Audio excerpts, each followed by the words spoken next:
Bukod sa Noche Buena at Medianoche, kabilang din sa mga pinaghahandaan tuwing Christmas season, ang mga paputok. Kumustahin natin ang presyuhan yan sa Bocaue, Bulacan. Sa unang balita, live ni EJ Gomez. EJ! Igan, mahigit 3 linggo pa bago ang pagsalubong sa bagong taon. Dito sa Bocaue, Bulacan, mangilan-ngilan pa lang daw ang mga bumibisita para mamili ng paputok. Pero ayon sa mga nagtitinda, ang presyuhan ngayon ng mga paputok mas mababa kumpara noong nakaraang taon.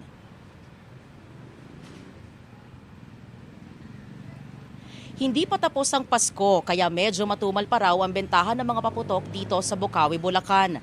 Ayon sa mga nagtitinda ng mga paputok, inaasahan na mas lalakas ang bentahan pagkatapos ng Pasko. Priority pa raw kasi ng mga Pinoy sa ngayon ang pang Noche Buena at pamaskong regalo.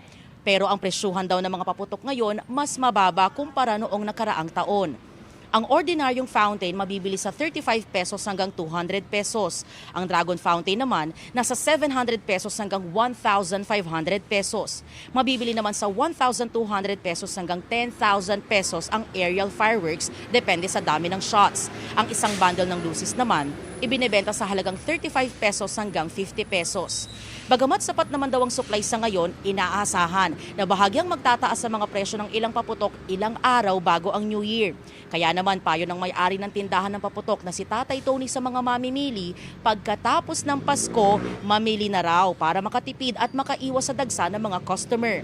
May mga drum ng tubig, smoke detector at fire extinguisher naman sa mga tindahan para sa anumang emergency kaugnay ng paputok. Mababa ngayon ang presyo. Maraming supply ngayon. Yung mga customer na gustong bumili at pwede naman nila itago sa kanila, bumili sila para hindi pagdating ng tumataas ng konti. Tsaka hindi siksikan.